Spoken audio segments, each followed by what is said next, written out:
How do people get promoted?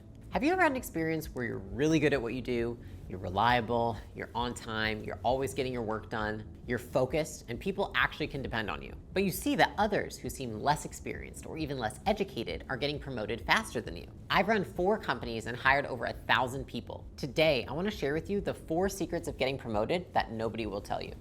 The first habit is to switch from executing to advocating. So a lot of people don't understand this, but executing is different than advocating for yourself. And when most people want a promotion, they think, I'm gonna execute more, and that's what's gonna get me the promotion. But it's not actually more of this that gets you the promotion, it's actually switching to something different, which is learning to advocate.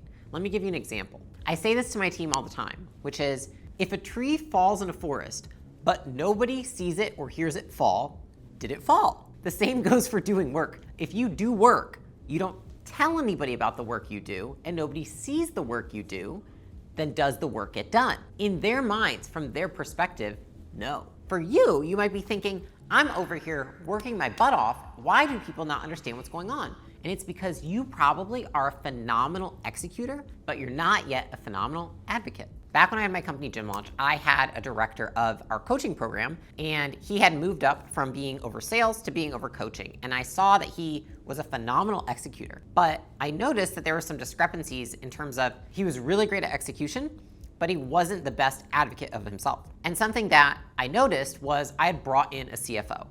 And that CFO, a skill that she had was she wasn't just a phenomenal executor, she was also a phenomenal advocate. And I'll give you some examples. So one thing she did was that every time we met for a one-on-one, she always told me, here's the things I'm working on. And so she would tell me what she did the last few days, and she would also tell me what she was gonna work on the next few days. The second thing that she did is in every end of week report she had, she put in great detail everything she did that week. And so I would look at her end of week report and it was like the longest end of week report I've ever seen. Whereas this other guy who was tracking to be the head of the company, he would maybe put 3 or 4 things in there. And this is something that a lot of people struggle with, is that they do a lot of work, but they don't advocate for themselves, and so they don't provide visibility for their boss. And this is the thing, is people think, if I do more marketing, I will become a marketing leader. Totally fucking wrong. If you do more marketing, you become a better marketer. If you want to be a better marketing leader, you learn leadership. And so if you want to be a marketing leader, you start to learn how to advocate for yourself. You start to learn how to communicate. You don't learn more of how we do SEO, how we do funnels, because you're just keeping yourself stuck in the old job. And so this is really important to understand. If you want to get better at the current role you're at, you focus on executing more. If you want to move up into a leadership role, then you want to focus on advocating for yourself, communicating, and acquiring those skills. More marketing, more operating, more customer service, more finance isn't gonna get you a leadership position. And so more of the same keeps you stuck where you are. The first level of value that you provide to a company is in the doing, right? This is where you're an executor. And this is where vast majority of the workforce is, and this is where most people start off, is they start giving value to the company by doing. But the next level, if you want to get promoted, is to move up into the communicator realm. Now, here's the thing. A lot of people say, I'm doing all this fucking work, but my boss is just running meetings and talking to people and doing these things. And so they think that the work that they do is more valuable. And get it, I get it, because guess what? Before I had my own companies, I was a phenomenal executor, and I didn't understand this. I didn't even understand why it was that people in management got paid so much more. Think about this. In order to be a salesperson, you have to know certain skills. You have to know how to persuade people. You have to know how to be on time. You have to know how to sell people, how to pitch people, how to build rapport with people. Now, if you want to be a sales manager, you skill stack. What is skill stacking? That means that you don't just have those skills. You have to learn how to persuade. You have to know how to pitch. You have to know how to build rapport, how to be on time, how to smile on a call. But now, if I want to be a sales manager, I have to also learn how to lead a team, how to train a team to build rapport, how to train a team to persuade people, how to get people to do things, how to train people to be on time, how to get people to audit their calls. So now I've just taken all these skills and then I've stacked these skills on top of it. And this is why being a communicator is more valued in the marketplace, because there are so many more sub-skills that go into being a communicator than there are an executor. The first level is that you learn how to do it yourself. But the next level is you learn how to get other people to do it. And so a lot of people, and I'll be honest, it's much harder to get other people to do it. If I wanted to go in and go run a sales team, go run my finance team, go run my HR team, I could do it with my eyes closed. What's much harder is getting people to do it the way I would want it done. Because not only do I have to know how it needs to be done, but I have to know how to persuade people and also how to train people to do it in the way that I want it done.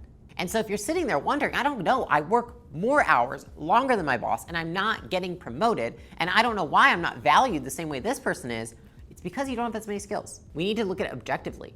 People are compensated to the level of skills that they have and how difficult it is to attain those skills. A recent LinkedIn study found that communication is the most important skill for advancing in the workplace. In fact, about 90% of executives attribute lack of communication to be the reason why people don't move up. So if you're wondering, why is my boss not promoting me? There's a 9 out of 10 chance that's because your communication is not there. Again, more of the same is not gonna get you to another level. What got you here doesn't get you there. Another interesting stat is that employees who consistently advocate and communicate their ideas are 32% more likely to be considered for a promotion. Now, why is that? Let me tell you, as somebody who has been considered for a promotion and also promoted hundreds of people. It's because they don't know that you even have ideas.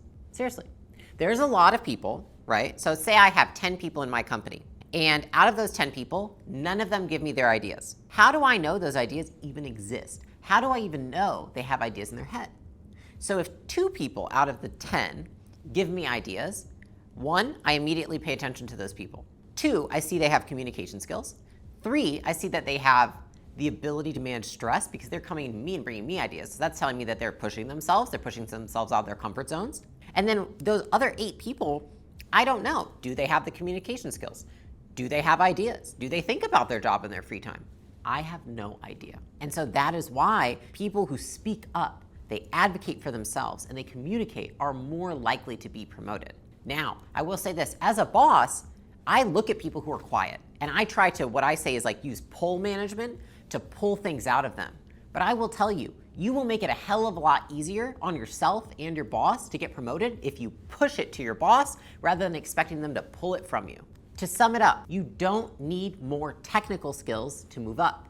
You need more soft skills. So the question is, what can you do to show that you advocate for yourself? It's not about working more at your current job, it's about working towards the next. So here's what I want you to do. Trade doing more for talking more. I call this executive presence with my team. And I have these conversations all the time because it's a very frequent thing that people go through, which is, you're great at doing your job. Do all day. I know how much you're doing. I see how hard you're working. But what you lack is executive presence. What does an executive do? What did my CFO do that you don't do? She spoke up on meetings. She provided me with transparency. She told me what she was working on. She constantly shared ideas. She constantly asked me questions. She was constantly putting herself in the line of fire. And so what I tell you to do right now is to not put more energy towards the doing. Continue doing what you are, but to put your discretionary effort towards communicating. And so here's what I would tell you to do. Do you have a meeting that you attend each week with your boss?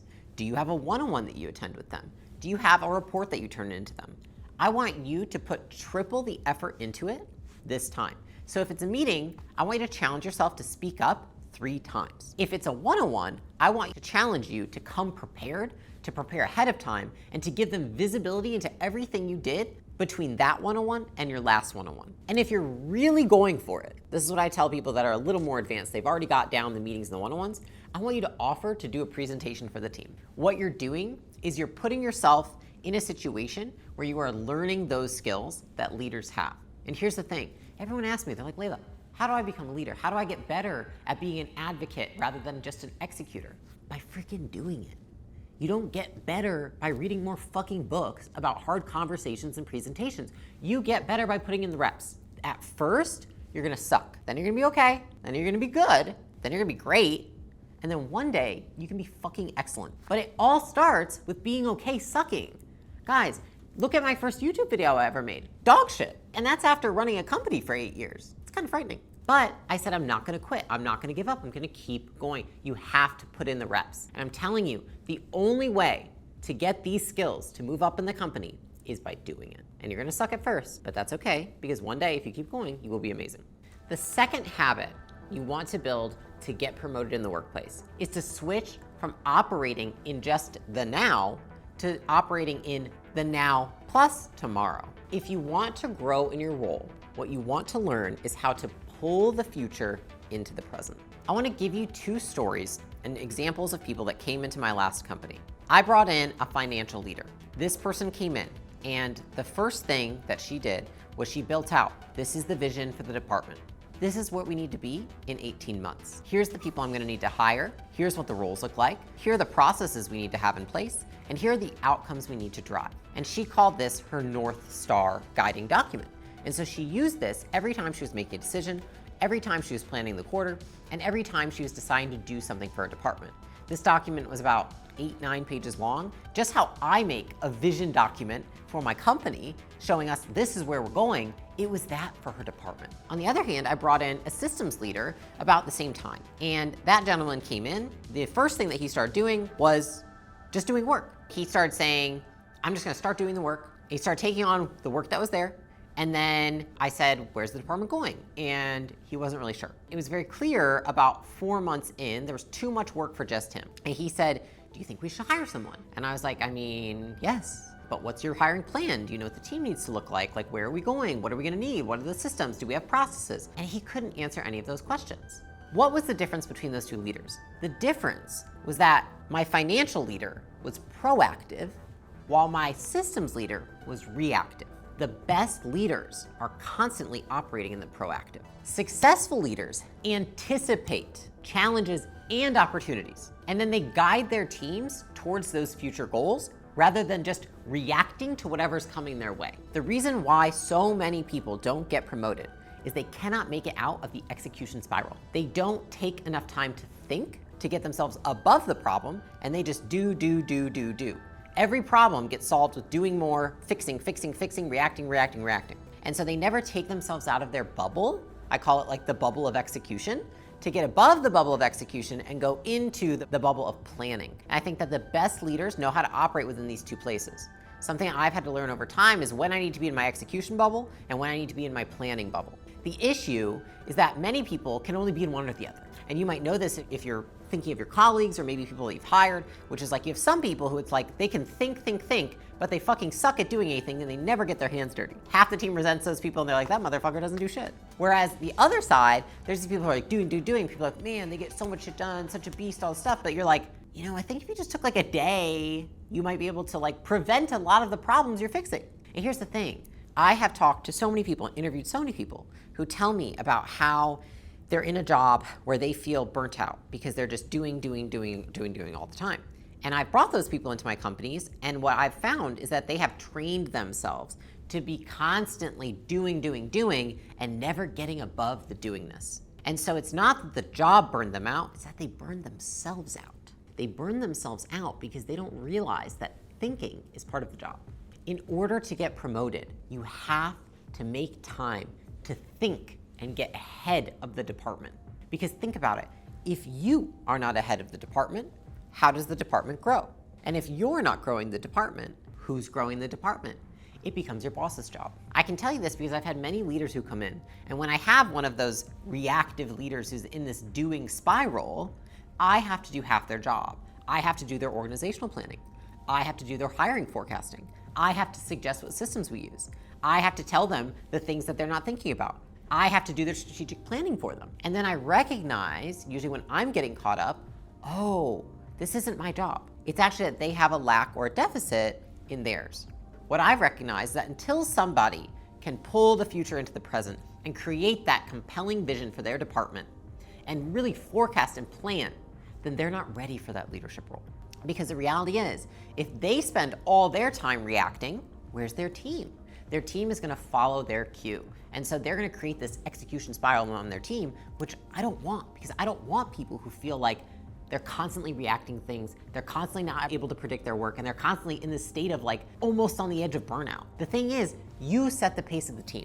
And so if you are behind, consequently, the rest of the team is behind. And if you're ahead, the team consequently is also getting ahead. Your job as a departmental leader or a leader of a function or even of a company is to bring the vision to life. You're constantly making hard calls and prioritizing to make sure that you're focused on doing the right things. The definition of industriousness, which is one of the core things I look for in a leader, is somebody who can work very hard on the right things. It's not that you just work very hard. Lots of people work very hard, but they work very hard on the wrong things.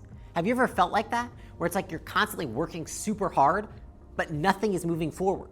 It's because you're not taking the time to decide if you work on the right things in the right order. And that, my friend, is the definition of strategy. Here's the thing. If you're proactive, your emphasis is on preparing. And if you're reactive, your emphasis is on repairing.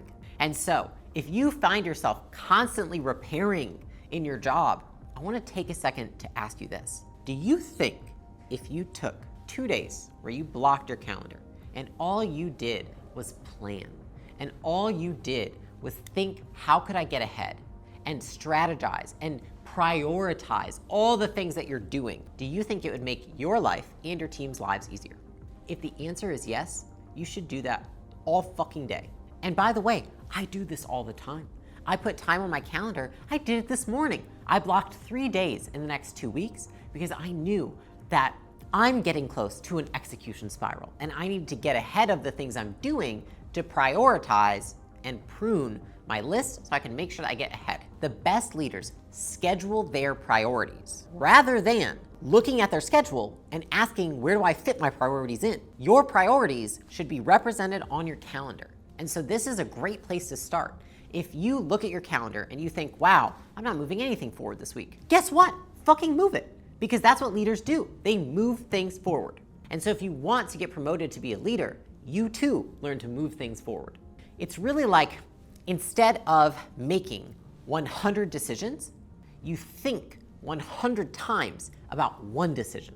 And that is the essence of pulling the future into the present. It's being more proactive. It's being more mindful. It's being more thoughtful. Listen, when I first started in business, I didn't do any of this shit. Okay, I was just an executor. I was doing. And then what I realized is that I spent all my time fixing mistakes that if I had just taken a little bit of time to think about, I would have been able to prevent. And so what I was doing when I was constantly in the repairing mode is I was giving my team whiplash. It was like, problem over here, problem over here, problem over here. We're going this way, then that way, then this way. It's like they were also in this like frenetic energy bubble that I'd created. And until I was able to get myself out of that bubble, I couldn't get them. So here's what you can do if this resonates with you. And this is what I suggest people do when they're trying to move up in the company, which is audit your time. And what you do is I want you to take a week or take a month is even better. And guys, I swear to you, I still do this. And I want you to color code your activities. Are they tactical or are they strategic? And so what you can do by that is say you make tactical green and you make strategic blue.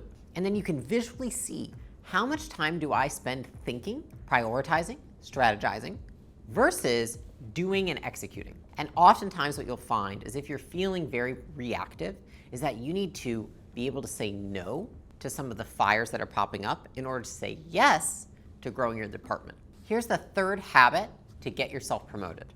Management of time comes before management of self. And management of self comes before management of others. And so if you want to manage others and you want to get promoted, learn first how to manage your time. I'll give you an example of this. I had a head of HR, and this woman, when she came in, I suggested, what kind of way do you manage your calendar? You know, she's stepping in this role, it's a lot more demands, and she kind of shrugged off my suggestions. And so what ended up happening was, what I noticed is that her mood started going like this over time. And it was like very erratic. One day she was showing up great for the team. The next day she was like pretty mean. The next day she's like acting like a total, I don't even know what. And so I looked at her calendar and I said, where's your gym time? Where's your family time? When are you eating? Why are you taking 14 calls a day? And she said, well, I'm just trying to get everything done. I want to blah, blah, blah. And she was this ball of frenetic energy. And so I told her, I was like, listen, in order for you to move up, it's not about doing more with your time. It's about being more strategic with your time and being more thoughtful with your time. Because if you don't manage your time, then you don't manage yourself, and then you don't show up for your team. And what happened, because she wasn't showing up for her team, is I had people coming to me and they're saying, do you know what's going on with her? I don't want to tattletale, but on this meeting, she kind of yelled at me. She kind of snapped. And I'm thinking, fuck, what's going on? And then when I looked at her calendar, I was like, of course you're not showing up well for your team because you can't even show up for yourself. This is something that I did not understand when I first got into leadership. I used to overbook myself. I used to overschedule my time. And I thought that managing my time meant getting more done than other people. But managing my time as a leader actually means being more strategic with my time than other people. And so what I recognized is that part of leadership is to influence everyone on my team. And how I show up for them influences how they show up for themselves and for their peers. So if I'm a ball of frenetic energy, they're balls of frenetic energy. If I don't manage my time, they don't manage their time. If I show up mad and frustrated, they're probably all not gonna have the best day. And so if you want to learn how to manage others, you first have to manage yourself. Because nobody wants to work for a leader who shows up their worst self every day. The thing is, you have to let some fires burn so you can tackle the bigger ones. To impress upon you the importance of this, don't say you don't have enough time. You have exactly the same amount of hours in the day that were given to Helen Keller, Michelangelo, Mother Teresa, Leonardo da Vinci, Thomas Jefferson, and Albert Einstein. So if you can't manage your time, it's very unlikely that you can't manage yourself. Listen, we all have the same amount of hours in the day. It took me a long time to recognize this. It's that a lot of us have other reasons why we can't manage our time, which then means we can't manage ourselves, which then means we definitely can't manage others. Those who master managing their time and themselves can teach others how to manage their time and master themselves. You remember what I said in the first part about skill stacking? If you manage time, you stack that onto managing yourself, which stacks with managing others. But it comes with managing time. So if you don't manage your time, you don't manage yourself, and then you definitely can't manage other people. If you can't even stick to your calendar and keep your commitments, then what makes you think that you will be able to move up into a company where you are responsible for other people managing their own calendars and managing their own selves? If you can't do it, then what makes anybody think that you can help others do it for themselves? It's like seeing something on the internet and they're talking about how to build a company that's worth 9, 10 figures, whatever it might be, but they've never had a fucking company of 9 or 10 figures. I can't tell you how much that drives me fucking mad because I'm like, dude, how are you supposed to teach people something that you've never done? You don't know. And so here's the thing. The reason this is so important is because it takes a lot more energy to grow a company than it does to maintain a company. And if you want to move up into a leadership position, it is essential to know time management because you're expected not just to maintain things how they are today, but to grow things, to move things forward. And if the leader of the department is not moving things forward, who the fuck is? Here's the thing. The people who are the busiest in the company are not moving things forward. In fact, a lot of people who move things forward are not the busiest because what they do is they outsource the busy work so that they can strategize and pull the future into the present. The activities that I do that drive my company forward, they're not in the busy work. That is not where they are found. The things that I do that drive the company forward are done on my days where I have the most time to work on things in silence. They're done in the moments when I put a lot of effort into a presentation that I'm going to present to the team. They're done in the moments where I've worked on something for the last 2 months and I'm finally going to bring it to my team to launch a new division, to launch a new product, to bring on a new company. It's in the hard work that takes time, it takes thought, and it doesn't do well with frenetic energy or mismanagement of time. And here's the key to doing that. The key is not to prioritize what's on your schedule, but to schedule your priorities. This is the root of managing yourself. When people say, you know what, I just don't have time for that. I really want to lose weight, but I just don't have time to do it in my day. Honestly, fuck you. It is not that you don't have time. Michelangelo, Helen Keller, fucking Kobe Bryant, Oprah Winfrey. If you wanted to fucking lose weight, you would make the fucking time. Your schedule is a reflection of your priorities, whether you want it to be or not. And whether it's because you're afraid of moving something, you're afraid of saying no to somebody, either fucking way. What that means is that you people pleasing is a bigger priority than you losing weight, than you growing your company. Where your time goes is where your priorities are. There are so many times where I have to tell people, you know what? I'm so sorry, but I have to cancel this meeting. I have to move this. I can't meet this week. It's not because it's not important. If you want to be a leader of a department, if you want to move up in a company, you have to be the kind of person that can make shit happen. And the first thing that you have to do to make shit happen is you have to be willing to move shit around. The only way that I make shit happen is I am completely flexible day to day. I consider myself a chameleon. I will wake up in the morning and I will look at my calendar and I will say, you know what? Yesterday, I thought these things were priorities. Today, I realize they're not. This is actually more important for me to focus on. And I will ruthlessly do that day after day after day. If that hurts some people's feelings, that's okay, because my job is to make sure this company keeps growing so that I can make sure everyone here has jobs. And so I have to look out for my time because nobody else is gonna do it for me. Great leaders have a clear vision and strategy for the future, whether that be an entire company or one department. They know where they want to take the department, and they have a plan of how to get there. They take that and they communicate that vision and that plan to key stakeholders and people all around them. They can give the utmost clarity for everybody else. How do you do this? My number one suggestion is doing something I call Monday Hour One. And this essentially is scheduling your priorities each week. Not looking at your schedule and thinking, where the fuck do I fit this in? Being the master of your schedule. Being the one who determines what's on your schedule. Every Monday, and I would actually suggest Sunday, so for me it's Sunday Hour One, is I go through. I look at all of the things I have. What happened last week? What's happening next week? Where do I need to focus? Based on, am I on track or off track with where I need to be with the entire company? Now for you, this might be a department, it might be a function, or it might just be your job. But the thing is that each week, I use that time to make sure that I'm tracking towards success. And if I'm not holding myself accountable to tracking towards success, the likelihood I get there is basically none.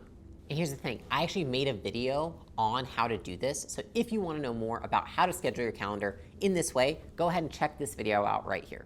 Here's the next habit to getting promoted, is you want to remove friction. You want to become a lubricator in the business rather than somebody who is a stopper in the business. You either create friction or you reduce friction.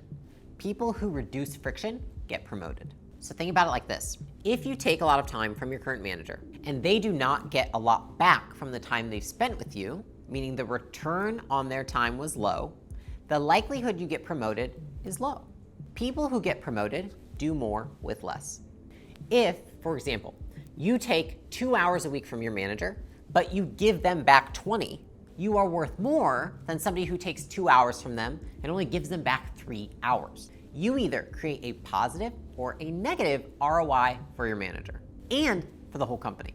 People who get promoted are not only the ones who reduce the amount of effort and friction their boss is putting towards a certain function, they also look for opportunities to reduce friction in all ways for all people in the entire company, even if it's not within their job description. But they are people who seek out other ways that they can reduce friction. They're constantly pulling things from their boss. They're looking at what their boss is doing and thinking, how can I grab something from them? One of the tips that I give people all the time when they're trying to get promoted is I say, you know what you should do?